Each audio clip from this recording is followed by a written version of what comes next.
ইন্নাল হামদালিল্লাহ আলহামদুলিল্লাহি রাব্বিল আলামিন ওয়াসসালাতু ওয়াসসালামু আলা রাসূলিহিল আমিন ওয়া আলা আলিহি ওয়া আসহাবিহি আজমাইন আম্মা বা'দু ফাআউযু বিল্লাহি মিনাশ শাইতানির রাজীম ওয়ালানাবলুওয়ান্নাকুম বিশাইইম মিনাল খাউফি ওয়াল জু'i ونقص من الأموال والأنفس والثمرات وبشر الصابرين الذين إذا أصابتهم مصيبة قالوا إنا لله وإنا إليه راجعون وقال تعالى إن في خلق السماوات والأرض واختلاف الليل والنهار لآيات لأولي الألباب الذين يذكرون الله قياما وقعودا وعلى ذنوبهم ويتفكرون في خلق السماوات والأرض ربنا ما خلقت هذا باطلا سبحانك فقنا عذاب النار قال النبي صلى الله عليه وسلم من كان يؤمن بالله واليوم الآخر فليكن خيرا أو ليصمت اللهم صل على محمد وعلى آل محمد كما صليت على إبراهيم وعلى آل إبراهيم إنك حميد مجيد اللهم بارك على محمد وعلى آل محمد كما باركت على إبراهيم وعلى آل إبراهيم إنك حميد مجيد الحمد لله প্রশংসা আল্লাহর জন্য, শান্তি অবতীর্ণ হোক আল্লাহর রাসূলের উপরে। আল্লাহুম্মা সাল্লি আলাইহি আল্লাহুম্মা বারিক আলাইহি। আল্লাহ সুবহানাহু ওয়া তাআলার অশেষ অনুগ্রহ, আমরা তার ঘরে অনেক আগেই এসেছি, বসার সুযোগ দিয়েছেন সালাত আদায়ের উদ্দেশ্যে, আলহামদুলিল্লাহ। আল্লাহ সুবহানাহু ওয়া তাআলা সূরা মুলকে বলতেছেন, সূরা বাকারায় বলে, একাধিক জায়গায় আল্লাহ বলতেছে আমি বান্দাকে পরীক্ষা করব। সূরা আনকাবুতের শুরুতে বলতেছে আমি পরীক্ষা না করে কাউকে ছাড়ব না। আহাসিবান নাস, মানুষ কি মনে করে, মানে প্রশ্নবোধক চিহ্ন, মানুষ কি এটা মনে করে আইয়ুতরাকু আইয়াকুলু আমান্না হুম লা ইফতানুন, আমরা বলে দিলাম যে লা ইলাহা ইল্লাল্লাহ, আমি আল্লাহ ছেড়ে দেব, এত সস্তা? আল্লাহ বলতেছে তারা ঈমান আনবে আমি ছেড়ে দেব, এটা যেন না ভাবে তারা, তাদেরকে জানিয়ে দাও ওয়ালাকাদ ফাতান্নাল্লাযীনা মিন ক্বাবলিহিম, তাদের পূর্ববর্তী কাউকে পরীক্ষা ছাড়া আমি আল্লাহ ছাড়ি নাই। ফালায়ালামান্নাল্লাহুল্লাযীনা সাদাকু ওয়ালায়ালামান্নাল কাযিবিন, তারা কি সত্যবাদী না মিথ্যাবাদী ঈমানের উপরে আছে, এটা পরীক্ষা না করা পর্যন্ত ছাড়ব না। আমি আর ভাই আলোচনা করতেছিলাম, ব্রাহ্মণবাড়িয়া, সিলেট, চট্টগ্রাম, আমাদের পাবনার কিছু অংশ, সিলেট, এইসব জায়গার লোক অধিকাংশ যারা সরাসরি বড় শিরকের সাথে জড়িত, তারা নিজেদেরকে দাবি করে তারা রাসূলের সবচেয়ে বড় আশেক, তারা নিজেদেরকে দাবি করে তারা সবচেয়ে বড় সুন্নাহর অনুসারী সুন্নি, তারা নিজেদেরকে দাবি করে হলো আহলুস সুন্নাহ ওয়াল জামাআহ, এটা তারা দাবি করে। তার মানে তারাও কিন্তু পড়ছে লা ইলাহা ইল্লাল্লাহ। এই সেম কথা দেখেনি, খুতবা দিতে গেলে আমার এই কথাগুলো খুব মনে পড়ে, আপনাদেরও বোঝাতে সহজ হয়। আসলেই যে কোরআন মাজিদের এক একটা আয়াতের অর্থবহুল, এর ডিপলি কম্প্রিহেনশনের গভীর উপলব্ধি কত, এর বাস্তবতা যে কত সহজ এবং আসলেই যে কত ব্যাপক, এটা বোঝা যায় কোরআনের আয়াত ভালো করে বুঝলে। 1450 বছর আগে নাজিল হয়েছে কোরআনের আয়াত। আহাসিবান নাস, আদম সন্তানকে এটা মনে করে, মানুষকে মনে করে যে আইয়ুতরাকু আইয়াকুলু আমান্না, এ ঈমান আনলাম, লা ইলাহা ইল্লাল্লাহ ঘোষণা দিল আর আমি ছেড়ে দেব। ওহুম লা ইফতানুন, তারা কি মনে করে আমি পরীক্ষা করব না, আমি পরীক্ষা না করে ছাড়বই না। অনেক জিনিস দিয়ে পরীক্ষা করবে, কি কি তার 30টা সিরিয়াল আজকে খুতবায় বলবো ইনশাআল্লাহ। ইদানিং আমরা এই ধারাবাহিকতাটা রাখার চেষ্টা করব, প্রত্যেক খুতবা মাহফিলে আলাদা করে শিডিউল করে সিরিয়াল করে পয়েন্ট ভিত্তিক বলা, যাতে 2-4-5টা অন্তত মানুষ মুখস্থ করে বাড়ি যেতে পারে, বলেন ইনশাআল্লাহ। তো যে কথা বলতেছিলাম, আমাদের এই দেশে যারা সবচেয়ে বড় ইমানহারা গ্রুপ, তারা কিন্তু নিজেদেরকে দাবি করে আল্লাহর সবচেয়ে প্রিয় বান্দা হিসেবে, রাসূলের সবচেয়ে বড় প্রিয় হিসেবে তারা নিজেদেরকে দাবি করে। তার মানে দাবিটা ঠিক আছে, কিন্তু বাস্তবতা কি ঠিক আছে? দাবিটা করতেছে ঠিক যে আমরা ঈমান আনলাম, ওয়াহুম লা ইফতানুন, তাদেরকে ছাড়া হবে না, পরীক্ষা করা হবে। কি পরীক্ষা? ফালায়ালামান্নাল্লাহুল্লাযীনা সাদাকু ওয়া লায়ালামান্নাল কাযিবিন। কবর পূজারী তো তার দাবিতে টিকবে না, টিকবে? মাজার পূজারী তো তার দাবিতে টিকবে না, টিকবে কি? যে লোক মাজারে সেজদা দেয়, যেই লোকটা তার পীরকে নবীর পর্দায় নিয়ে গেছে, তার দাবি কি ঠিক থাকলো? দাবি সবাই করেছে, কিন্তু দাবি ঠিকলো না। ওয়ালায়ালামান্নাল কাযিবিন, মিথ্যাবাদী হিসেবে তাদেরকে পরিণতি করা হবে। আল্লাহ ক্ষমা করুন, বলুন আমিন। এখন আল্লাহ যদি পরীক্ষাই করে, তাহলে পরীক্ষার আরো কয়েকটা দেখি কি বলা আছে। আল্লাযী খালাকাল মাউতা ওয়াল হায়াতা লিয়াবলুয়াকুম আইয়ুকুম আহসানু আমালা। আমি আল্লাহ তাদের হায়াত আর মওত সৃষ্টি করছি এমনি এমনি না, আমি পরীক্ষা করার জন্য সৃষ্টি করছি, আর কোনো কারণ নাই। পরীক্ষা করব কে কার থেকে বেশি কর্মে উত্তম। এখানে একটু ঠেকে গেলাম। বেশি কর্ম করে এমন কথা কেউ দেখাতে পারবেন না, পারলে হাত তোলেন।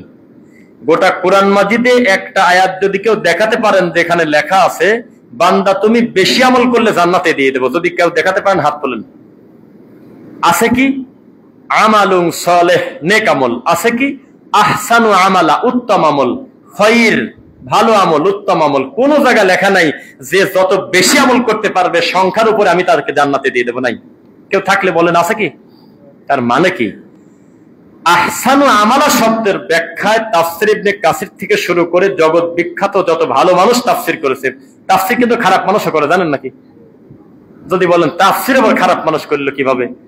আপনি যদি মাদারীপুর কোনোদিন গিয়ে থাকেন, সেখানকার একটা পীর মরে গেছে, পাথর পূজা করত, পাথর বাবা তার নাম হলো বাবা জাহাঙ্গীর বা ইমান আল সুরেশ্বরী, নাম শুনেছেন?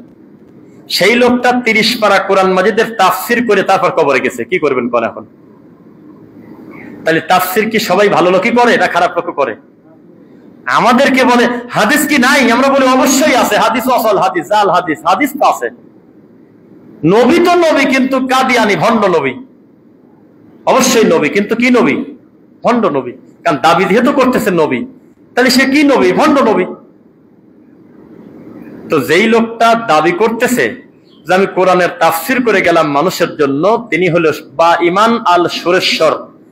তিনি বলে যে পৃথিবীর সমস্ত মানুষ হলো আহাদ আল্লাহ, নাউজুবিল্লাহ পড়েন, আর সামাদ আল্লাহ হলো একজন উপরে থাকে। তার দাবিতে মুহাম্মদ সাল্লাল্লাহু আলাইহি ওয়াসাল্লাম আর আল্লাহকে যদি কেউ দুইজন মনে করে সে বেঈমান। ডাইরেক্ট লিখে গেছে কলমে, নিজের বইতে লেখা মুহাম্মদ আর আল্লাহ ভিন্ন কেউ না, একই জিনিস। নাউজুবিল্লাহ বললেন না? এই লোক গোটা কোরআন মাজিদের তাফসীর করে মরে গেছে। এই হলো তার অবস্থা। তার মানে আমি বললাম যে ভালো তাফসীর যেগুলো, সেগুলোতে লেখা আহসানু আমালা শব্দের অর্থ আমলে মুহাম্মদ সাল্লাল্লাহু আলাইহি ওয়াসাল্লাম। বুঝে গেছেন কি কথা? আমলে মুহাম্মদ মানে কি? মুহাম্মদ সাল্লাল্লাহু আলাইহি ওয়াসাল্লামের আমল। যেই আমলটা রাসূলের তরিকায় হয়, সংখ্যা বেশির কথা বলা নাই, যেই আমলটা নবীর সাথে মিলে যায় সেটাই হলো ভালো আমল। এর বাইরে কোনো ভালো আমল নাই। একজন বলল যে নবীর জন্য একটু মিলাদ পড়লাম, আমি রাসূলের প্রেমে একটু রাসূলের দরুদ পড়বো, দাঁড়ায় কান্নাকাটি করব, তার জন্য দোয়া করলাম, মুনাজাত করলাম, আমি খারাপ কি করলাম? আসলে আমরা এই কথা বলি নাই যে আপনি পাপের খারাপ কাজ করে ফেলেছেন, কারোর মাথায় বাড়ি দিচ্ছেন, কিন্তু যেহেতু আমার রাসূলের স্বীকৃত আমল এটা না, সেজন্যই প্রমাণিত হয় যে জিনিসটা খুব একটা ভালো না।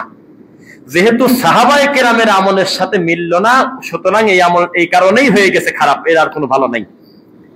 একটা লোক আসসালামু আলাইকুম রাহমাতুল্লাহ, আসসালামু আলাইকুম রাহমাতুল্লাহ, আমলের কথা বলে আজকে ডানে বামে সালাম ফেরানোর পরে আস্তাগফিরুল্লাহ পড়তে হয় না? আল্লাহুম্মা আনতা সালাম জিকির করতে হয় না? এখন তারা এই জিকিরই করতেছে মনে করেন, কিন্তু উনি ঘুরে বসে ঠিক এই ফরিদপুর সুদা বসে, আটপাশে সুদা বসে।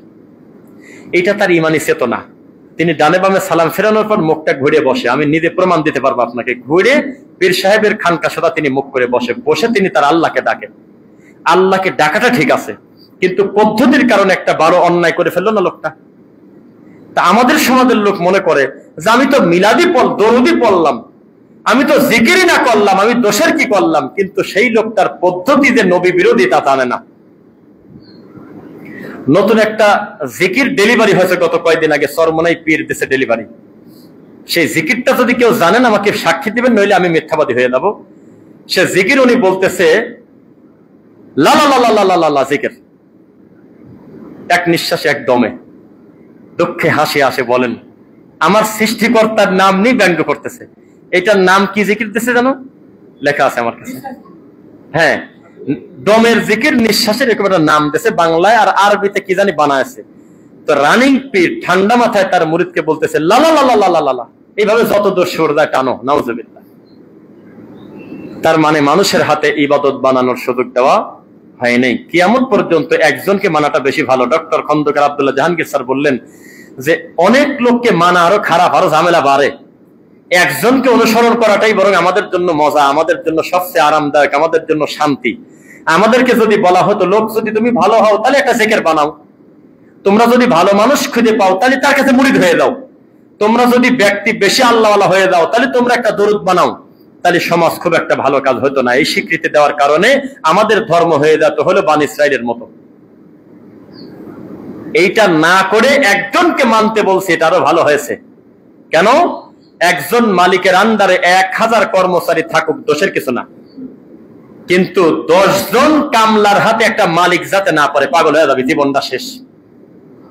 মালিক যদি থাকে 10 জন আর কামলা যদি থাকে একজন, তাহলে 10 জনই ফাঁসি নেবে 2 দিন পরে। একজন বলবে গরম পানি আনতে বলছে, ঠান্ডা পানি আনছিস কি কারণে? একজন বলবে তোর এখন মাঠে যাওয়ার কথা, তুই এখন রাস্তায় কি করিস? মালিকের সংখ্যা বেশি হওয়া ভালো না, মালিক কম হওয়া ভালো।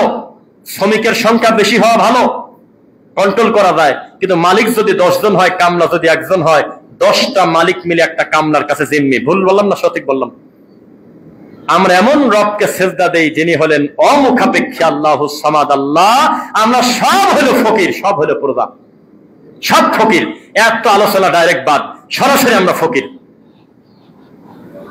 আল্লাহ গনি ওয়া আনতুমুল ফুকারা, তিনি হলো ধনী, আমরা সবাই ফকির। আর ইহুদি খ্রিস্টানরা কি বলছিল? বানি ইসরাইলের লোক কি বলছিল? ইন্নাল্লাহ ফাকির ওয়া নাহনু আগনিয়া। তুমি তোমার আল্লাহকে বলে দিও তোমার আল্লাহই হলো ফকির, আমরাই হলো ধনী। কেন? তোমার আল্লাহ কিভাবে বলতে পারে ইউকরিদুল্লাহ করদান হাসানা, তোমরা আমি আল্লাহকে ঋণ দাও, কর্জ দাও, তাহলে তোমার আল্লাহর অভাব পড়ে গেছে, নইলে আমাদের কাছে সাহায্য চাই কি কারণে? তাহলে আমরাই ধনী, তোমার আল্লাহই ফকির। নাউজুবিল্লাহ পড়েন। এটা তারা বলতে এক সময় কোরআনের আয়াত। নবী সাল্লাল্লাহু আলাইহি ওয়াসাল্লাম বললেন, হায়রে গর্ধব, হায়রে বোকা, আমার আল্লাহ কি এই কর্জ চাইছে নাকি? ওমা তুকদ্দিমু লিআনফুসিকুম মিন খায়রিন তাজিদুহু ইনদাল্লাহ, বরং উল্টা তোর কল্যাণের জন্য সাদাকা করতে বলছে, যাতে টাকাটা ওই জায়গায় বাড়ে, জমা হয়, উত্তম ভাবে আল্লাহর কাছ থেকে নিতে পারিস। উল্টা আল্লাহর কাছে আরো দোষারোপ করে। নাউজুবিল্লাহ পড়েন। আল্লাহ বলতেছে, তুমি যদি সালাত পড়ো, তুমি যদি দান সাদাকা করো, তুমি যে মসজিদ করে দিলে, তুমি যে এত দান সাদকা করো, এটা আমার আল্লাহ কি বাড়িয়ে দেয় না? আমি একই রকম আছি, এটা আমার বড় করবে কিভাবে তুমি?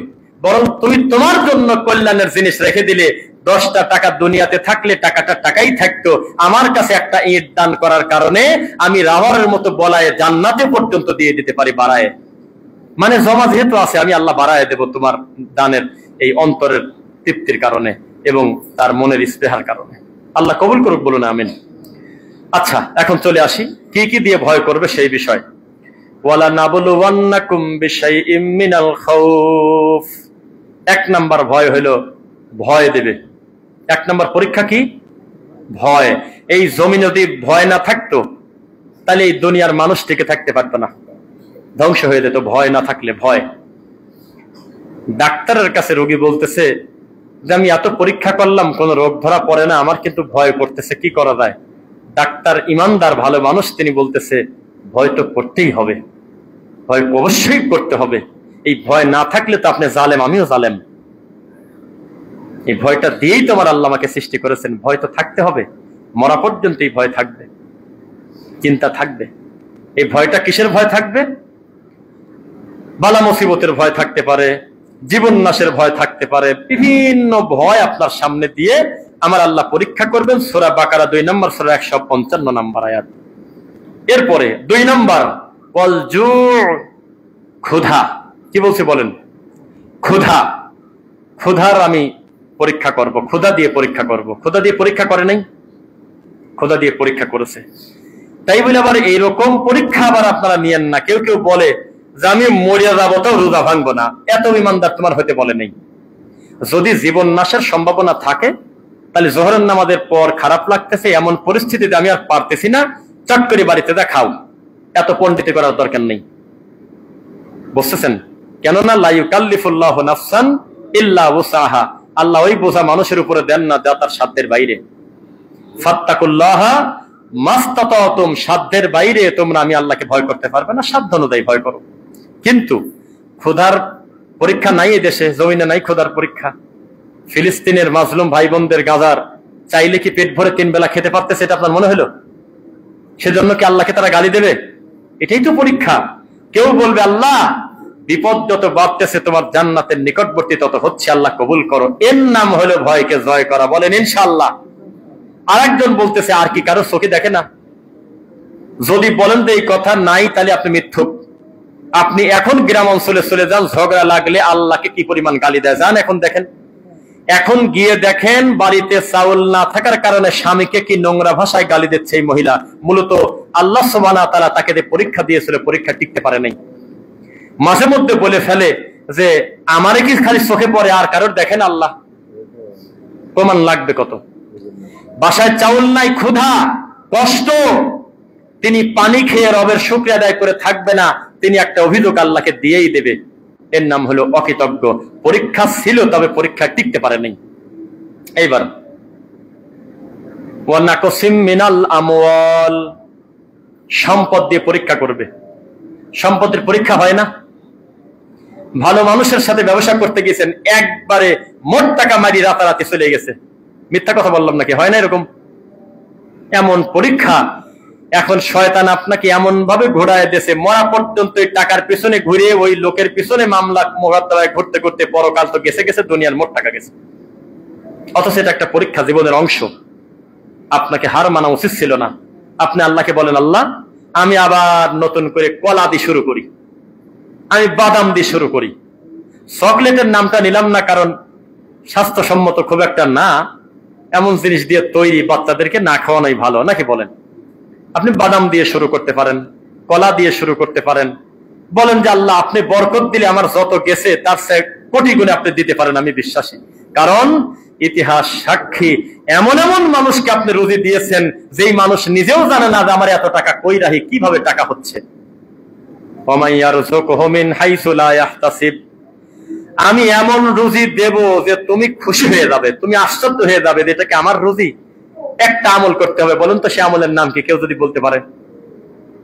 পারেন না। ওমাইয়াত্তাকিল্লাহ, খালি আল্লাহকে ভয় করেন, ইয়ারযুকহু মিন হাইসু লা ইয়াহতাসিব, আমি আল্লাহকে এমন রুজি দিয়ে দেব সে নিজেই আশ্চর্য হয়ে যাবে। সুবহানাল্লাহ। আচ্ছা, ওয়াল আনফুস, জীবনের পরীক্ষা। জীবনের পরীক্ষা কি আপনাদের হয়? নবী সাল্লাল্লাহু আলাইহি ওয়াসাল্লাম ডানে বামে সালাম ফেরানোর আগে আল্লাহকে বলতেন আল্লাহ আমাকে জীবন মরণের ফিতনা থেকে আপনি বাঁচান। বলছেন নাকি কোনোদিন?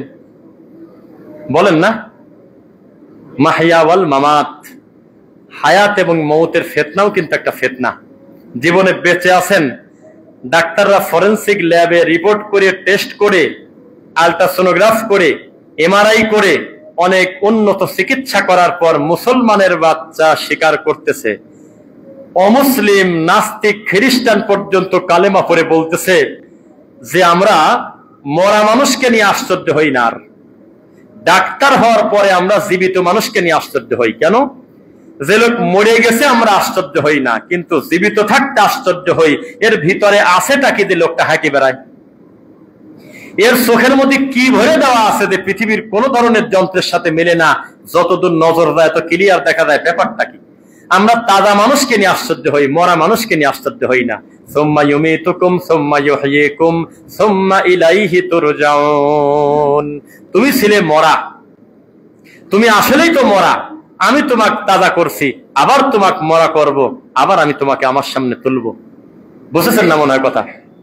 সুম্মা ইউমীতুকুম, আপনি মরা ছিলেন না এক সময়, সুম্মা ইউহয়িকুম, আল্লাহ আপনাকে জীবন দেন নাই, সুম্মা ইলাইহি তুরজাউন, আবার মরার দিকে চলে যাওয়া লাগবে, আবার আল্লাহর সামনে দাঁড়াতে হবে। কথা কি বুঝতেছেন আজকে? তাহলে আপনাদের একটা ভুল যাচ্ছে, একটা কাজ সংশোধন করেন, দ্রুত কাতার ভেঙে এগিয়ে বসেন, এলোমেলো বসেন, যাতে আপনাকে আর কোনো ভাইকে ডিঙিয়ে যেতে না হয়। এলোমেলো বসেন, কথা শোনেন, এলোমেলো ভেঙে বসেন, একদম কাতার পুরো একদম বুক করে বসেন। এখন কোনো সিরিয়াল দিয়েন না। আরেকটু কথা শুনতে হবে ভাইয়া, একটু আপনার সামনে। এখন কোনো সিরিয়াল দিয়েন না, বারান্দায় পরে থেকে বসা শুরু করুক, অন্তত ভিতরে আগে ভরবে।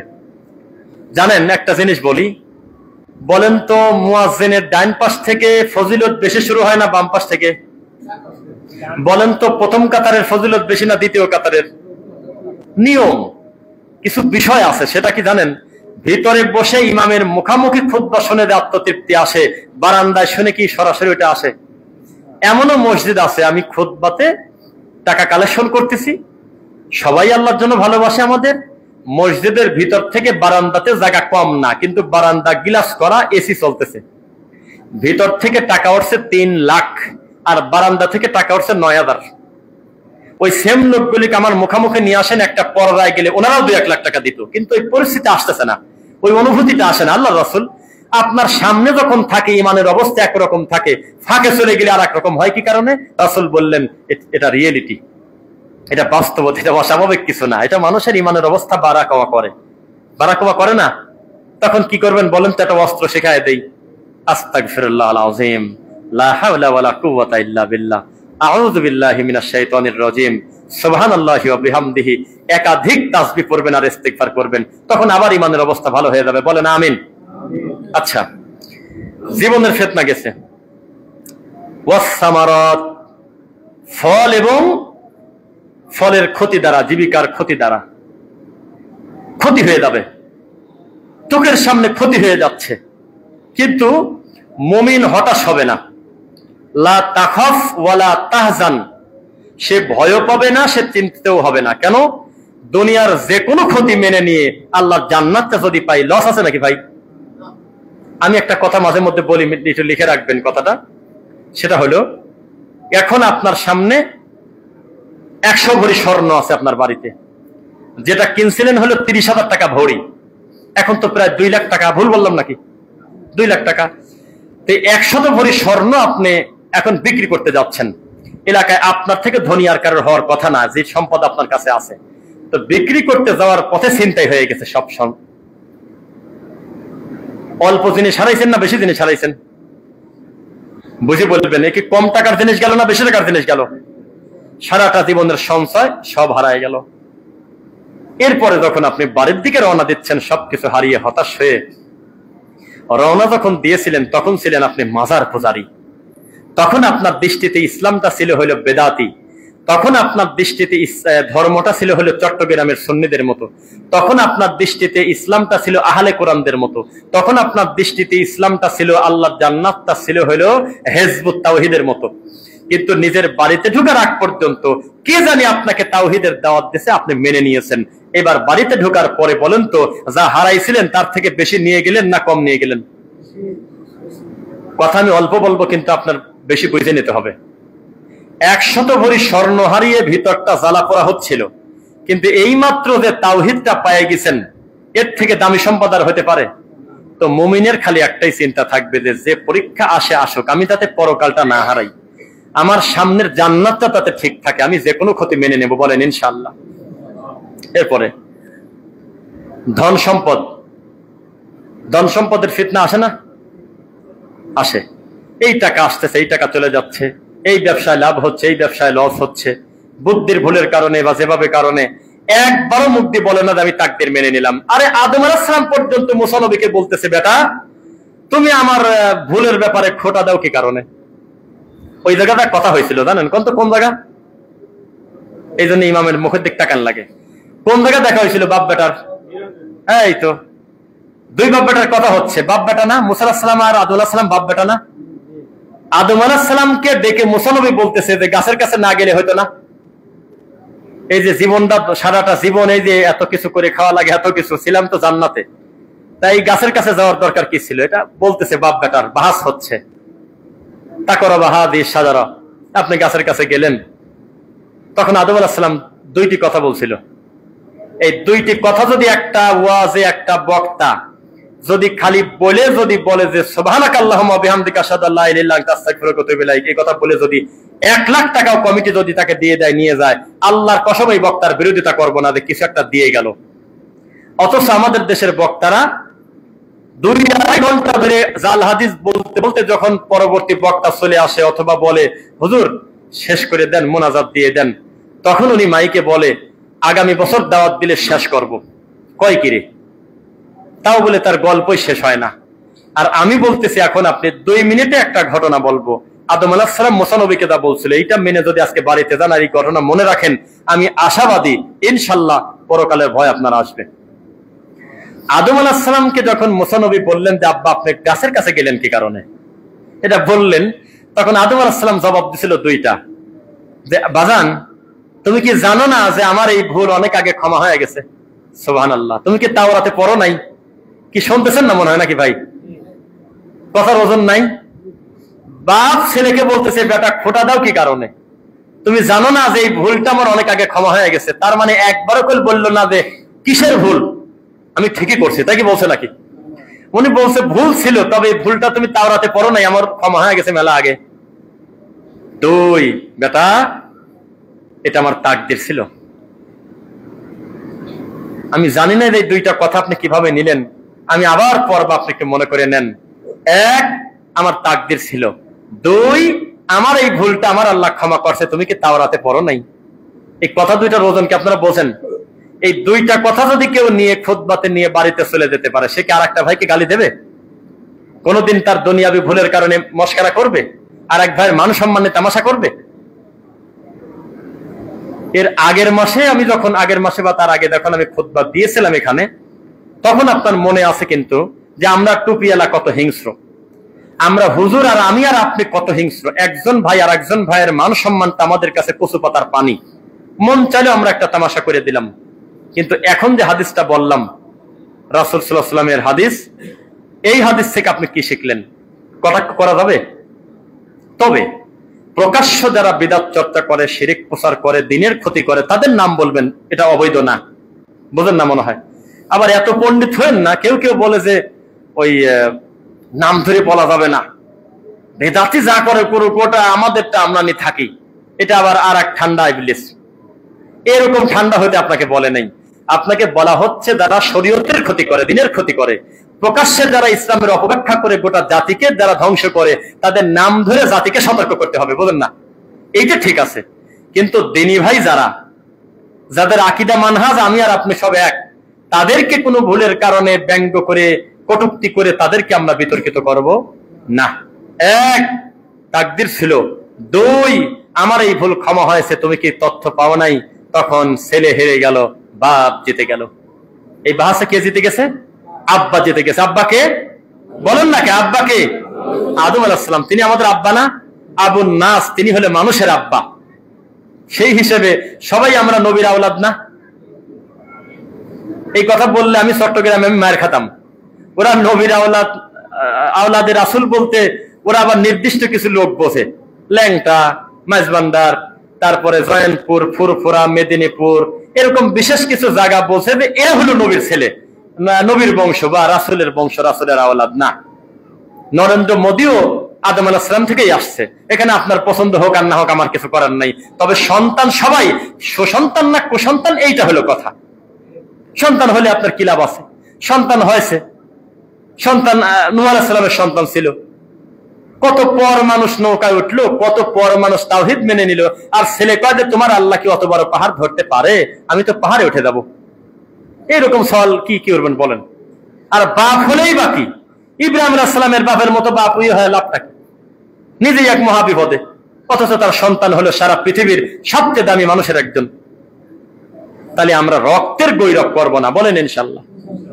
আমরা বংশের গৌরব করব না, কে কোন গোত্র থেকে এসেছে এটা আমরা বলবো না, এটা আল্লাহর মানে লাগে। আদম সন্তানের ডিজাইন নিয়ে ব্যঙ্গ করতে হয় না, ওটা কালো, একবারে খাটো, নাকটা বোসা, ওই যে দাঁত আর একটা বাড়া গেছে। আদম সন্তানের ডিজাইন আল্লাহর দেওয়া ডিজাইন, আপনি ডিজাইনের বিরুদ্ধে বলতে গেলেন কেন? বানায় ফেলছে তো, বলা যাবে না, কোনোভাবেই বলা যাবে না। আল্লাহর সিদ্ধান্ত মেনে নিতে হবে। আচ্ছা, 7 নাম্বার, এইবার তো সবাই ফেসে যাবেন। 7 নাম্বারটা হলো কেউ নিয়ে আসছেন, কেউ বাসায় রেখে আসছেন। বলেন তো কি? সন্তান, সন্ততি, সন্তান, ছেলে মেয়ে। এই ফিতনা কি কম? কি বলেন? কয়দিন আগে চাকুদি নিজের বাপের নিজে মারি ফেললো, আপনি কি বলতেছেন এগুলো? নিজের বাপের মেরে দিচ্ছে, মাকে মারতেছে, কোপায়ে গলা কেটে দিচ্ছে নেশার টাকার জন্য। ফিতনা না?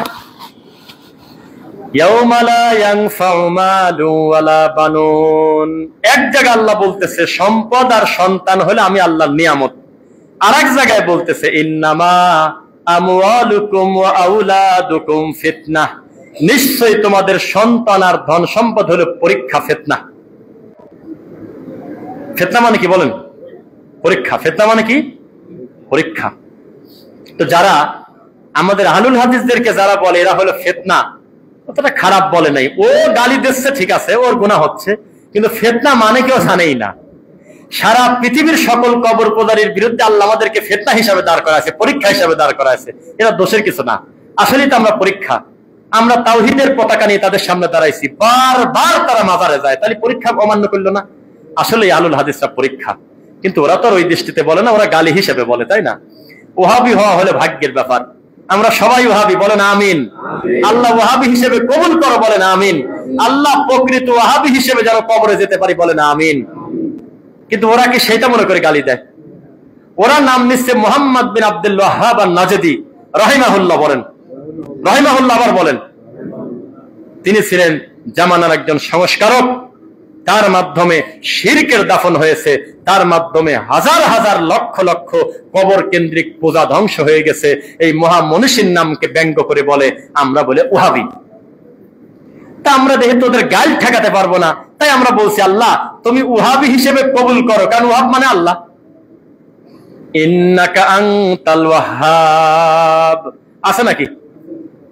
ফুল পড়েন তো দেখি, কেউ পারেন নাকি? রব্বানা লা তুযিগ কুলুবানা বা'দা ইয হাদাইতানা ওয়া হাব লানা মিন লাদুনকা রাহমাহ ইন্নাকা আনতাল ওয়াহ্হাব। এই হিসাবে আমরা বলবো আল্লাহ আমাদেরকে সত্যি ওয়াহাবি হিসেবে কবুল করো। তাহলে একই জিনিস গালি দেওয়ার পরেও আমরা গালি না দিয়ে খুশি, আর ওরা গালি দিয়ে ওরা জাহান্নামে যাবে, ওদের ফাসিকি কাজ হবে, কারণ আমাদেরকে তিরস্কার করার কারণে কথাটা বলছে। আচ্ছা, আল্লাহ ক্ষমা করুন, আমিন। সন্তান সন্ততির ফিতনা পুরাটা বলা যাচ্ছে না, অনেক টাইম লাগবে। বর্তমান সন্তান এবং পিতামাতার যে ফিতনা, মারামারি, ঝগড়া, নেশাদার দ্রব্যর যে অবস্থা, পরিস্থিতি খুব কঠিন সন্তান এবং মায়ের এবং বাবার। আচ্ছা, এইবার আর একটা পরীক্ষা হলো মৃত্যু এবং শোকের। এইটা প্রত্যেকটা পয়েন্টের উপরে আমি একটা বেদাতি সমাজে গিয়ে আমি একটা মাহফিল করতে পারবো, আল্লাহ মাফ করুক, অহংকার না, 1 ঘন্টা। এইটার উপরে 1 ঘন্টা বলা যায়। মৃত্যু এবং শোক। মৃত্যু কি? আল্লাযীনা ইযা আসাবাতহুম মুসিবাতুন ক্বালু ইন্না লিল্লাহি ওয়া ইন্না ইলাইহি রাজিউন। যে কোনো মুসিবত যখন তোমাদের সামনে আসে তখন আমরা বলো ইন্না লিল্লাহি ওয়া ইন্না ইলাইহি রাজিউন। এটা আল্লাহ বলে দেয়নি? এইবার আপনার লাঠিটা রেখে একটু ভালো করে বুঝাই। মসজিদের মাইকে 7 বার বলছে যে অমকের বাপ অমক, অমকের ছেলে অমক, বিশিষ্ট ব্যবসায়ী অমকের অমক মরে গেছে, মাইকে বলতো, মসজিদের মাইকে।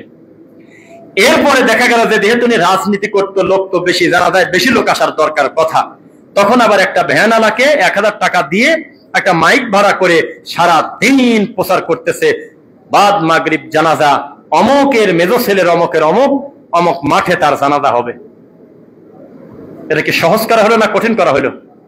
মৃত্যুকে সহজভাবে মেনে নেছে? মানতে পারে নাই। অথচ কি দরকার ছিল? ইন্না লিল্লাহি ওয়া ইন্না ইলাইহি রাজিউন, আল্লাহুম্মা গফির লাহু ওয়ারহামু, আল্লাহ তাকে তুমি ক্ষমা করো, তার প্রতি তুমি দয়া করো, যদি মুসলিম হয়। এটা হওয়ার দরকার ছিল না? কি করতেছি আমরা বলেন? আর যার বাড়িতে লোক মরে যাচ্ছে ও যে মুখ বিক্রি করে তার হিসাব করা যায় না। মাথার চুল নিজে টানি ছেড়ে, বুক থাপড়া জামা উল্টে ফেরে, পানি টালি ফেলে উল্টে উল্টে উঠানে লাফ দি পরে, ওরে আমার অমক মরে গেল রে, তো যাবে না কেন? যেতে পারে তো, মরে যাওয়াটা স্বাভাবিক, বেঁচে থাকাটাও স্বাভাবিক।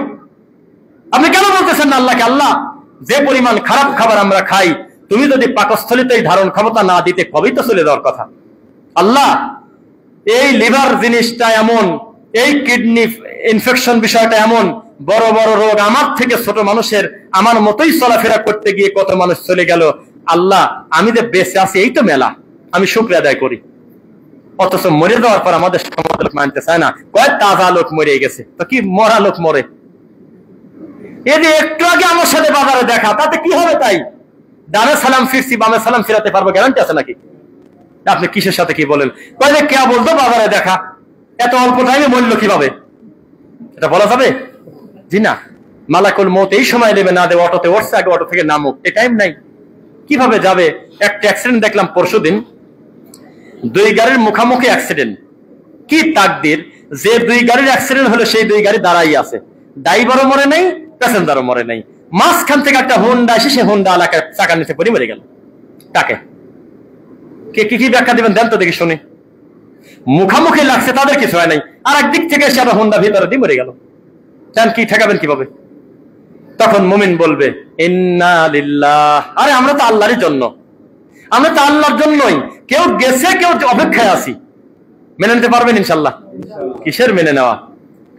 কেন যদি জোরে করি 2 টাকা দামের 5 টাকা দামের একটা বোম কেউ 5 তারা ফুটায়, খতিব কি বলে ওই হুঁশ আছে নাকি? এইটা আমাদের অবস্থা। মৃত্যুকে আমরা সহজে মেনে নেব, বলেন ইনশাল্লাহ। তবে কিভাবে যাচ্ছি, কিভাবে যাবে, প্রস্তুতি আমরা নেব ভালোভাবে ইনশাল্লাহ। আচ্ছা, এরপরে ক্ষমতা ও নেতৃত্ব দিয়ে আমি আল্লাহ পরীক্ষা করি। এটা কয় নম্বর বললাম? 10 নম্বর সূরা ইউনূস 14 নম্বর আয়াত, 10 নম্বর সূরা। নেতৃত্ব এবং ক্ষমতা দিয়ে আমি পরীক্ষা করে থাকি। নেতৃত্ব আল্লাহর পক্ষ থেকে আসে। বহু মন্দ মানুষ নেতৃত্ব পাওয়ার পর ভালো হয়ে গেছে, ইতিহাস সাক্ষী, ভালো হয়ে গেছে। যাক, যা করছি এতদিন, এখন এই মানুষের প্রতি জুলুম করব না, ইনসাফ করব। আবার ভালো মানুষের হাতে দায়িত্ব ছেড়ে দিলাম, ভালো মানুষ মনে করে সে একবারে ধ্বংস করে দিয়েছে। নাই, এরকম হয় না। টুপিওয়ালা দেখে দিলাম, দাড়িওয়ালা দেখে দিলাম, পাগড়ি মাথা থেকে খোলে না দিলাম, অথচ সেই লোকটা কি করলো, আমার প্রতিষ্ঠান ধ্বংস করে দিল। আছে নাকি? নেতৃত্ব এবং ক্ষমতা এই দুইটা জিনিস বড় কঠিন। ইনসাফ করাটা কত কঠিন তার হিসাব নাই। এই জন্য দায়িত্ব চেয়ে নেওয়া ঠিক না। দায়িত্ব চেয়ে নেওয়া কি ঠিক? আর আপনি যদি প্রমাণ চান, আমি এই মসজিদে প্রমাণ দেব। এই যে আপনার পাশেই উত্তরা, মসজিদের সভাপতি হওয়ার জন্য মারামারি হয়েছে। মানে আমি হব এই জন্য তার পক্ষের লোক বিপরীত পক্ষের লোকের সাথে মারামারি। কি করবেন বলেন? বেশ কিছুদিন আগে মসজিদ কমিটি হওয়াকে দ্বন্দ্ব করে আল্লাহর ঘরে 12 জন হাসপাতালে। তাহলে এই নেতৃত্বকে আপনি কি বলবেন বলেন? এই পরীক্ষা হলো এটা? এই পরীক্ষাকে তারা টিকলো? এখনো কিন্তু পায় নাই। খালি কে প্রধান হবে এটা নিয়ে মারামারি করে 12 জন হাসপাতালে। এটা হলে আমরা। আল্লাহ ক্ষমা করুন, আল্লাহ আমিন। অনেকগুলো পয়েন্ট তো আমি দ্রুত বলতে চাচ্ছি, খুতবাতে একটাই শেষ না, একটা 15 10। ও তাহলে সময় আছে আলহামদুলিল্লাহ। আচ্ছা, 11 নাম্বার, এইবার তো আপনার মেয়ে, আমার মেয়ে, আমাদের পরিবার তো ফেসে যাবে, আমাদের স্ত্রীরা। আমি আল্লাহ সৌন্দর্য এবং লোভ তার মুখামুখি থাকে, এটা পরীক্ষা, সৌন্দর্যের পরীক্ষা। সূরা কাহাফ 18 নম্বর সূরা 7 নম্বর আয়াত। সৌন্দর্য আছে না? সৌন্দর্য কাকে বলে একটু বোঝাই। সৌন্দর্য হলো, আল্লাহ সুবহানাহু ওয়া তাআলা পবিত্র কোরআন মাজিদে বলতেছেন, শয়তান আমল বানায়, শয়তান আমল সুন্দর করে সাজায়। মনে পড়েছে আয়াতটা, ওয়া যায়্যানা লাহুমুশ শাইতানু আমালাহুম। এদের মিলাদ কিন্তু সুন্দর করে সাজানো, জানেন নাকি? দরুদ কিন্তু সাজানো না। আমার প্রথম কথার অর্থ শুনে মন্দ লাগতে পারে, কিন্তু বোঝেন, আল্লাহর এই জমিনের দরুদ কিন্তু সাজানো নাই, সুসজ্জিত করা নাই, কিন্তু মিলাদ কিন্তু সাজানো। বোঝেন এটা? এটা আমি বুঝি, আমার ভাই বলছে, আরো যারা একেবারে উঠে আসছে অন্ধকার থেকে তারা ভালো বুঝি। একটা মিলাদের অনুষ্ঠানে যে পরিমাণ চোখের পানি বের হয়, সে পরিমাণ চোখের পানি আপনি তাহাজ্জুদ করেও বের করেন নাই, আমি জানি। একটা মিলাদে মানুষ মুনাজাতে যে পরিমাণ হাউমাউ করে কান্না করে আর নবীর প্রেম দেখায় দাঁড়িয়ে দাঁড়িয়ে, ওই প্রেম আপনি দেখাতে পারবেন না। এটা সুন্দর করে সাজানো। তারপরেও ইবলিস বলল, এভাবে সাজালে হবে না, একটু আতর দিয়ে দাও, একটু ধূপ দিয়ে দাও, একটু সুগন্ধি করে দাও মজলিসটা। আর কণ্ঠ ভালোওয়ালা হুজুর লাগবে, তাকে তাকে দিয়ে হবে না।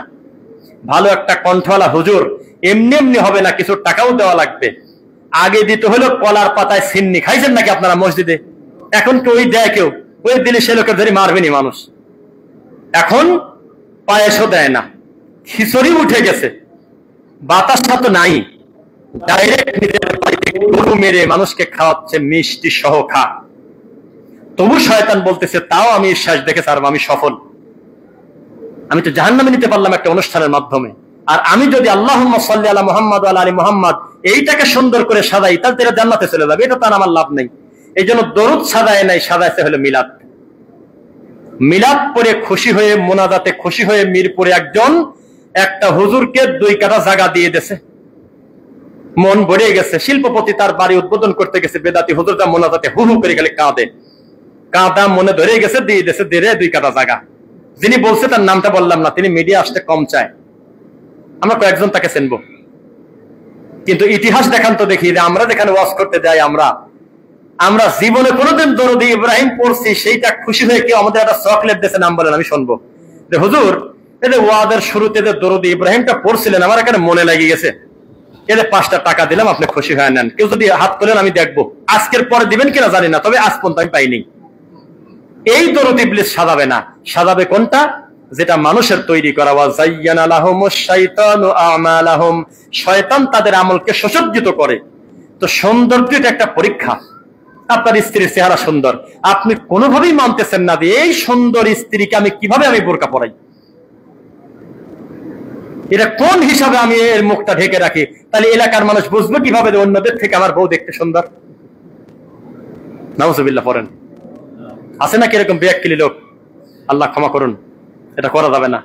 সৌন্দর্য এটা আল্লাহর পরীক্ষা, পরীক্ষা না? কত সৌন্দর্য অ্যাসিডে ধুয়ে গেল, কত সৌন্দর্য ক্যান্সার হয়ে পাগল সেজে গেল, আপনি কাকে কি বলতেছেন? কত সৌন্দর্য নায়িকা হবো মনে করে 4 মাস ভাত না খায় মরিয়ে গেল, রোগী হয়ে গেল, কাকে কি বলেন আপনি? সৌন্দর্য আল্লাহর পরীক্ষা। এই পরীক্ষাটা রেখে দেন তার জন্য যার হাতে আজকে আমরা খাদিজা আক্তার উর্মিকে আমরা যার হাতে তুলে দিলাম, এরকম হোক যে সৌন্দর্যের জায়গায় আছে, আমি আমার বৈধ স্বামীর কাছে যাব, আমার এই সৌন্দর্য শুধু আমার স্বামীর কাছে। সুবহানাল্লাহ। তো যাই হোক, 12 নাম্বার, এইবার পাপের সুযোগ। কিসের সুযোগ? পাপের সুযোগ দিচ্ছে না, অবকাশ আছে কিনা দুনিয়াতে? ফারিকুম ফিল জান্নাতি ওয়া ফারিকুম ফিস সাঈর। সূরা বালাদের একটা আয়াত পড়ি দেখি, আপনারা বলতে পারেন নাকি? 3টা। আলাম নাজআল লাহু আইনাইন আছে, ঠিক পড়ছ না? এই হুজুর ঘুম পাচ্ছে নাকি? মনে পড়ছে? আলাম নাজআল লাহু আইনাইন, তারা কি 2 চোখ দেখেন, আমি কি 2 চোখ দেই নেই? ওয়া লিসানাও ওয়া শাফাতাইন, আমি কি তাদের 2 ঠোঁট আর জিহ্বা দেই নেই? ওয়া হাদাইনাহুন নাজদাইন, আমি কি তাদেরকে 2 রকম চলার সুবিধা দেইনি? 2 রকম চলা মানে বলেন তো দেখি কি কি? একটা জান্নাত, একটা জাহান্নাম। ফারিকুম ফিল জান্নাতি ওয়া ফারিকুম ফিস সাঈর, তারা জান্নাতের রাস্তায় যেতে পারবে, জাহান্নামের রাস্তায় যেতে পারবে। আচ্ছা, আপনি এলাকায় সবচেয়ে বেশি যে সুদ খায়, কোনদিন কি সেই লোকের এরকম আপনার মনে হয়েছে যে একদিন আল্লাহ ওর ঈশান নামাজের পরে ভাত বন্ধ করে দিছিল, যে ফেরেশতাদি কেউ লোক নাই, বউ নাই, ছেলে পেলে নাই, ভাত খাইতে বসছে, প্লেট খালি সরে যায়, খাইতে গেলেই প্লেট দৌড় দেয়, যে আমি আল্লাহ রাগ হয়েছে, তুই 40 বছর সুদ খাইছিস, আজকের খানাটা খেতে দেব না। হয় তার মানে আমার আল্লাহ অবকাশ দিচ্ছে, তওবা করার সুবিধা দিচ্ছে, স্বাধীনতাটা দিয়ে রাখছে, দিয়ে রাখে নাই? এই পাপের স্বাধীনতা আছে আমাদের, পাপ করতেছি আমরা, কিন্তু এটা একটা পরীক্ষা। আল্লাহ আমাদের এই পরীক্ষায় জয়ী হওয়ার তৌফিক দিন, আল্লাহুম্মা আমিন। ঘড়ির দিকে তাকালে কথা খালি খাটো করতে মন চায়। এরপরে 13 নাম্বার হলো অন্যায়ের বিরুদ্ধে, অন্যায়ের মুখে ন্যায় ধারণ। এই পরীক্ষা উত্তীর্ণ কেউ হতে পারে না, খুব কম। সূরা নিসা 4 নম্বর সূরা 135 নম্বর আয়াত, কুনু কাওয়ামিনা বিল কিসতি শুহাদা লিল্লাহ। অন্যায়কারীর মুখামুখি ন্যায় নিয়ে দাঁড়ানো, মিথ্যাবাদীর মুখামুখি সত্য নিয়ে দাঁড়ানো, এরকম লোক আপনি এদিক খুঁজেন না। ইল্লা বাদা শাই, কিছু বাদে। এখন এই জায়গা মারামারি লাগুক, 2টা টুপিওয়ালা এগিয়ে যাওয়া বাদ দিয়ে রাস্তা উল্টা আর একদিকে যাবেনি, কারণ ভালো লোক, ওরা মরে যায় যাক। অথচ বোঝে না যে আমাদের মতো নামাজি লোক ওখানে না যাওয়ারও ক্ষতি, ওরা আরো বড় ক্ষতির দিকে নিজেদেরকে নিয়ে যাবে। আমরা সবাই মিলে যা যদি থামাই দিতাম, তাহলে আল্লাহর আরশের ছায়া পায়া যেতাম আমরা। কিন্তু আমাদের বেশি বুজুর্গ, আমাদের বাড়ির পাশে যদি প্রতিবেশীর মারামারি লাগে, দুই ভাই মার্ডার হওয়ার আগ পর্যন্ত দরজা খোলে না। যদি উনি নিজে যেতে চায়, বউ কয় যে তুই যদি বাড়ির বাইরে বাড়াস তোর তালাক দিয়ে দেবো। পণ্ডিত বেশি হইছ, মানে ভালো লোক ঘরের বাইরে বাড়াবে না, ঝগড়া লাগছে তা আমার কি। আর যদি এলাকায় যদি কোনো ডাকাত ধরা পড়ে, খারাপ মানুষের বিচার হয়, পরের ঘরে ধরা পড়ছে, তাহলে হুজুর যাবে না সেখানে। হুজুর যদি আশপাশে যায় তো হুজুর বলে যে আপনি এনে কি করেন, আপনি নামাজ পড়েন গা। মুয়াজ্জিন যদি যায় কয় আযান দেন গা, মানে আযান সবসময় দিবে, ওই জায়গা যাওয়া যাবে না। উনি হচ্ছে খারাপ মানুষের কাম, আপনি ওখানে গেছেন কি কারণে? তার মানে সমাজ আমাকে আর আপনাকে ডেকে বলছে, রফিক বিন সাইদ, ও অমুক হুজুর, ও অমুক ভাই, তুমি যেহেতু নামাজ পড়ো, তুমি এখানে কি করো? তাহলে আমরা সমস্ত নামাজি লোকগুলি আমরা এখান থেকে সরে পড়বো, আর এই গোটা মাঠটা চালাবে হলো নাস্তিকরা, নাকি? বলেন তো দেখি, 10 জন নামাজি, 5 জন হাজি, আল্লাহ ভীরু 10টা লোক যদি কোনো বিচারের মজলিসে থাকে, ওই বিচার ইনসাফ হওয়ার সম্ভাবনা বেশি না না থাকলে সম্ভাবনা বেশি? থাকলে সম্ভাবনা বেশি না? কিন্তু সত্যি বলেন তো, বিচার আচার সমাজ, একটা হুজুরের কি আর কোনো দাম আছে সমাজে মসজিদ ছাড়া? মসজিদেও নাই, খাতা ধরা দেয়, এগিয়ে বলেন আর এর বেশি বলেন না, আছে নাকি? চালাক কমিটি হুজুরকে বলে যে আপনি আপনার স্বাধীন মতো কথা বলেন, তবে এই বিষয়টা একটু সুযোগ থাকে বলেন, আমাদের এটা সমাজের দরকার, এই বিষয়টা বলেন, এটা হলে ভালো কমিটি। আর যে কমিটি বলে যে এই বিষয়টাই বলতে হবে, এটা আমরা এই করছি, তাহলে বোঝা গেল যে ভিতরে কিছু ব্যাপার আছে। অধিকাংশ ক্ষেত্রে স্বাধীনভাবে আল্লাহর বান্দা আল্লাহর ঘরের মেম্বারে দাঁড়িয়ে সত্য কথা বলবে। তবে এই হুজুরদের প্রতি আমার একটা আফসোস আছে, এবার একটু সবাই খেয়াল করবেন। আমি একটা জালসায় বলছিলাম, আসলে আমি অনেক কঠিন কথা একটু মজা করে বলি তো, জায়গা মতো লাগে, কিন্তু এই মনে হয় রাগ করে, এই আবার কয় আবার ঠিক হয়ে যায়, তো এটা আমার ওরকম একটু বলি। দেখেন, আমি একটা জালসায় যা বললাম যে শাইখুল হাদিস মানে কি, আল্লামা মানে কি, তো তারা বলে যে আল্লামা মহাজ্ঞানী, শাইখুল হাদিস মানে হাদিসের একেবারে মহা এলেমের পাহাড়, আমলের সাগর, এরকম। তো বললাম যে এলেমের পাহাড়, একটা নাস্তিকের শিক্ষার মূল্য বেশি না কোরআনী শিক্ষার মূল্য বেশি? আপনারা বলেন, বুঝে বলবেন। ইসলামের শিক্ষার মূল্য বেশি না জাগতিক শিক্ষার মূল্য বেশি? তাহলে হিসাবে একজন আল্লামা, একজন শাইখুল হাদিস, সে সবচেয়ে বড় জ্ঞানী হওয়ার কথা কিনা বলেন? এত বড় জ্ঞান দিয়ে আমাদের দেশের উপমহাদেশের একটা হুজুররা একটা বদনাও বানাতে পারে নাই। মাথায় কঠিন মাল, একটা বদনাও কোন হুজুর বানায় নাই, এই টিস্যুটাও হুজুর বানায় নাই। যারা বানাইছে তাদের বিরুদ্ধে ব্যানার নিয়ে রাস্তায় বাড়ায়, বাইতুল মুকাররমের সামনে বলে জোতা পিটা করো, ঠিক কিনা বলো, তাকবীর দিয়ে এই যে বানাইছে এই মালের বিরোধিতা করতেছে, অথচ আমরা বানাইনি, একটা বিকল্প আমরা দেইনি কিছু। না, বুঝতেছেন না, রাগ করতেছেন মনে হয়, মানে আমরা কিছু দিতে পারি নাই। একটা হুজুর যদি টয়লেটের বদনাও বানায়, তো আল্লাহর কসম আমি অন্তর দোয়া করতাম, যে মানহাজারি হোক, যে আল্লাহ আমার একটা টুপিওয়ালা ভাইকে দিয়ে তুমি একটা বদনার ব্যবস্থা করছো, জাগতিক সুবিধা নেওয়া গেল। বদনা কি খারাপ জিনিস নাকি? বদনা যে কত উপকার, টেনে দেওয়া দেখেন গা, টেনের গলায় শিকল দেওয়া, ওই বদনার গলায়, ওই বদনা নিচে চলে গেছে, রাখে না বাঙালি তো। একটা বদনা বানায় নেই, একটা মগ বানায় নেই, একটা বালতি বানায় নেই, বাথরুমে একটা পাপোশ বানায় নেই, একটা হুজুর এই মসজিদের মেম্বারটা বানায় নেই, এইটা বানায় নেই, টিস্যু বানায় নেই, একটা মোবাইল বানায় নেই, জেকের বানায়ছে, দরুদ বানায়ছে, খানকা বানায়ছে, লালা লালা লালা জেকের বানায়ছে। এই তো আসলে বানানোর দরকার ছিল কি বলেন তো দেখি? জাগতিক জিনিস বানানো যায়, ইসলাম কি বানানো যায়? ওটা তো দেওয়াই আছে, ওটা আবার বানাবে কি কারণে? যার যে প্রতিষ্ঠান থেকে তাকে কোরআন আর হাদিসই বলতে হবে, নাকি কম বেশ করা আছে ভাই? তাহলে বানানোর দরকার ছিল, নিজেকে জ্ঞানী হিসেবে যদি দেখাতে চাও, তাহলে তুমি বলো যে আমি এমন একটা ডিভাইস বানাইছি, আমি যেহেতু শাইখুল হাদিস, আমি যেহেতু হাদিসের গবেষক, এমন একটা জিনিস আমি বানাইছি যে মসজিদে ঢুকবে মোবাইল নিয়ে, যত জোরেই মোবাইলে রিংটোন দেওয়া থাক, অটোমেটিক সাইলেন্ট হয়ে যাবে। আছে ডিভাইস, আছে, আমি জানি আছে।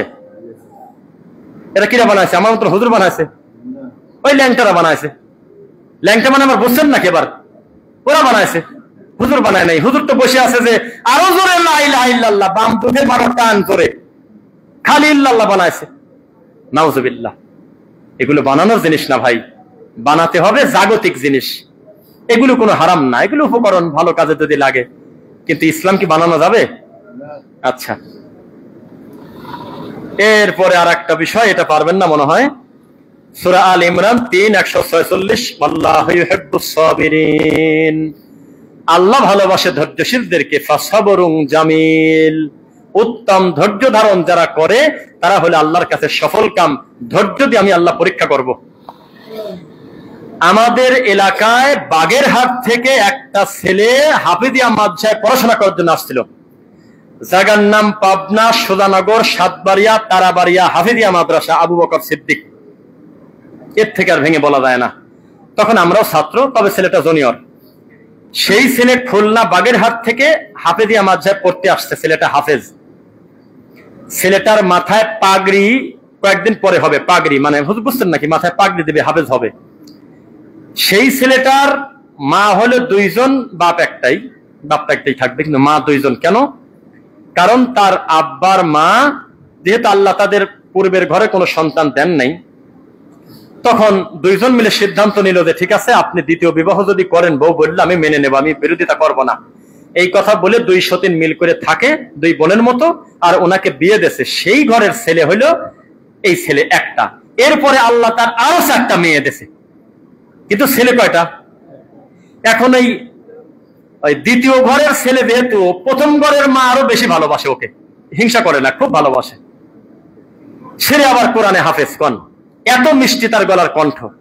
সেই ছেলে আপনার বাড়িতে যাবে, তার বাপ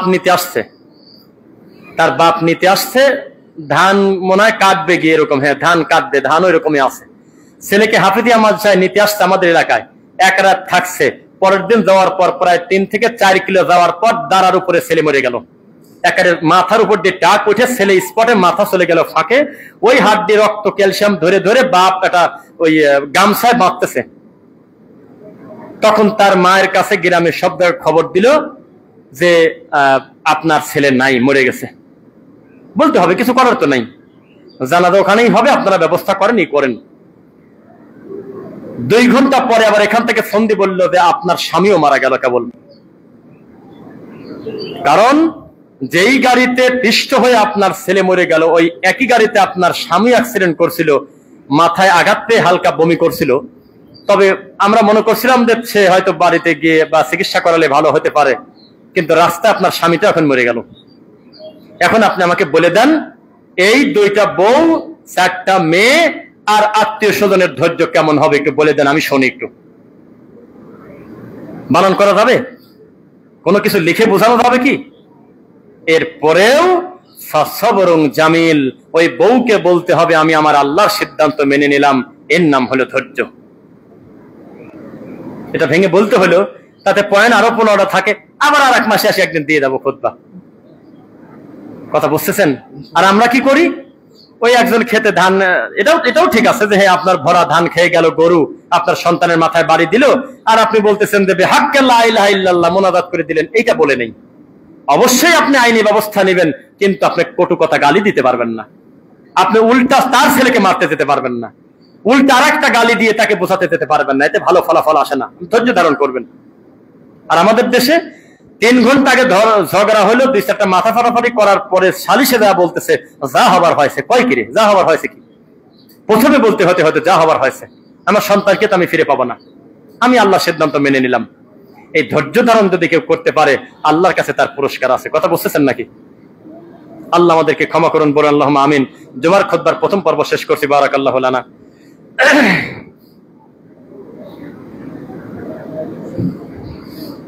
আলহামদুলিল্লাহ, ফাইন্না খায়রাল হাদিসি কিতাবুল্লাহ ওয়া খায়রুল হুদা হুদা মুহাম্মদ সাল্লাল্লাহু আলাইহি ওয়াসাল্লাম ওয়া শাররুল উমুরি মুহদাসাতুহা কুল্লু মুহদাসাতিন বিদআ ওয়া কুল্লু বিদআতিন দালালা ওয়া কুল্লু দালালাতিন ফিন্নার। রব্বিরহামহুমা কামা রাব্বায়ানি সগীরা রব্বিরহামহুমা কামা রাব্বায়ানি সগীরা। রব্বানা আতিনা ফিদ দুনিয়া হাসানা ওয়া ফিল আখিরাতি হাসানা ওয়া কিনা আযাবান নার। আল্লাহুম্মা আইজ্জিল ইসলাম ওয়াল মুসলিমিন। আল্লাহুম্মা আইজ্জিল ইসলাম ওয়াল মুসলিমিন। আল্লাহুম্মা আইজ্জিল ইসলাম ওয়াল মুসলিমিনা ফি ফিলিস্তিন। আল্লাহুম্মা আইজ্জিল ইসলাম ওয়াল মুসলিমিনা ফি বাংলাদেশ। আল্লাহুম্মা আইজ্জিল ইসলাম ওয়াল মুসলিমিনা ওয়াল মুসলিমাত। আলহামদুলিল্লাহ। আল্লাহ যারা ঈমানের উপরে আমাদের আত্মীয় স্বজন মারা গেছে, তুমি তাদের ক্ষমা করো, তাদের প্রতি দয়া করো। আল্লাহ যারা আমরা বেঁচে আছি, তাদের আমাদের জীবন মরণের ফিতনা থেকে হেফাজত করো। দাজ্জালের ফিতনা থেকে তুমি আমাদেরকে বাঁচাও। মনে পড়ে গেল, প্রতি শুক্রবারে কেউ যদি সূরা কাহফ পড়ে, পুরোটা পরে, এটার ব্যাখ্যা আরেক জায়গা আছে প্রথম 10 আয়াত বা 10টা আয়াত পরে। তবে কেউ যদি পুরোটা পরে সূরা কাহাফ শুক্রবারে জুমার দিন 1 সপ্তাহ আল্লাহ তাকে আলোকিত পথে সহজ করে দিবেন। সুবহানাল্লাহ। এটা করবেন, সূরা কাহাফ পড়বেন ইনশাআল্লাহ। নবী বললেন, যদি আমার জীবদ্দশায় দাজ্জালকে ধরতে পারি আর ও যদি আসে, আমি একাই সাইজ করে দেব, তোমাদের ডাকবো না। আর আমার মরার পরে যদি আসে তো তোমরা সূরা কাহাফ পড়ো আর তার সামনাসামনি যাও না। আমাদের ইমানের পাওয়ার বেশি, সেই হিসেবে আমরা আবার রাস্তায় দৌড়ে ধরতেও পারি যেতে। তবে রাসূল বলছে যাও না, খুঁজে বাইর করার দায়িত্ব তোমার না। কত হুজুর যে ডেট দেয়, আমি দুঃখে মরি। এই দাজ্জাল কি খুঁজে বেড়ানোর জিনিস, ওর দেখলেই তো আমি ঘরের দরজা বন্ধ করবো। আমার রাসূল বলছে ওর মুখামুখি যায় না, যদি পেছে যায় তো অ্যান্টিবায়োটিক মারিয়ে দাও সূরা কাহাফ। আর আমাদের দেশের লোক ডেট দেয়, খোঁজে, এটা আসলো, এর অমুকের প্যারাটিন বাড়াইছে, অমুকের দাড়ি সহ বাড়াইছে, ডেলিভারি হয়েছে, তাহলে মনে হয় ওই দাজ্জাল। এত টেনশন আল্লাহ আমাদেরকে নিতে বলেন নাই। এটা আল্লাহর সৃষ্টি, এক সময় আসবে। আসলে আমরা বলবো যে সুবহানাল্লাহ, আমরা আশ্চর্য হয়ে বলবো যে আল্লাহ, আমরা আপনি ওয়াদা করেছিলেন, আমরা পাইছি। আমরা তার মুখামুখি যাব না, এর ফিতনা থেকে আমাদেরকে আপনি বাঁচান। নাকি খুঁজে বেড়াবেন? বাঙালির যে আবেগ আর যে ইমানের অবস্থা, লাঠি নিয়ে আমার মনে হয় মারতে যাবেনি, এটা আমার ধারণা। কারণ নারায় তাকবীর দিলে তো 10-20 হাজার তো যে কোনো সময় রেডি হয়ে যায় হুজুররা। পরবর্তীতে দেখে যাচ্ছে আমি গেলাম কি কারণে, কি কারণে গেলাম, আমি ওখানে দরকারটা কি ছিল? আবেগ নিয়ন্ত্রণ করতে হবে বিবেক দিয়ে, বিবেককে নিয়ন্ত্রণ করতে হবে কোরআন আর হাদিস দিয়ে। শুধু আবেগের দামও নাই, শুধু বিবেকের দামও নাই। যারা বলে বিবেক হলো সর্বশ্রেষ্ঠ আদালত, তারা মিথ্যুক। বিবেকের কোনো দাম নাই যদি বিবেকটা কোরআন হাদিসের সাথে না মেলে, মনে থাকবে। এখন এই মসজিদের বিষয়ে দুইটি কথা বলি। আমাকে এটা শিখায় দেওয়া হয় নাই, তবে আমি আমার জায়গা থেকে বলতেছি। কেননা একভাবে আল্লাহ এই মসজিদের পরিবারের একটা সদস্য হিসেবে আমাকে অলরেডি মেনে কবুল করে নিয়েছেন, আলহামদুলিল্লাহ। এই প্রতিষ্ঠানটা হওয়ার আগে থেকে হায়দ্রাবাদ যখন আমি খুতবাতে আসতাম বা আশেপাশে আমাদের দায়িত্বশীল সম্মানিত ভাইয়েরা, বিশেষ করে যাদের অন্তরটা আল্লাহর ঘরের সাথে সবসময় লেগে থাকে, প্রতিষ্ঠানের স্বপ্ন দেখেছিলেন আমাদের ভাইয়েরা, তারপরে মাসুদ ভাইয়েরা, আরো যারা দায়িত্বশীল ছিলেন, রাকিব ভাইয়েরা, যাদের মাধ্যমে আমি জেনেছি বুঝেছি, সবার নাম জানা হবে সেটা জরুরি না। তখন থেকে আমার একটা আশা ছিল যে এই এলাকাতে একটা দাওয়াতি প্ল্যাটফর্ম তৈরি হোক। যখনই পরিকল্পনা করছিল, এখনই আমি ইন্টারভিউ নিতে পারি। এখনই যদি জিজ্ঞাসা করি আপনি কি ভাবছিলেন যে 10 জন দিনী ভাই একসঙ্গে সেজদা দিবেন, উনি বলবেন না। অথচ এখন আল্লাহর ঘরটা ভরে গেছে আল্লাহর দাওয়াতি কারণে। সুবহানাল্লাহ।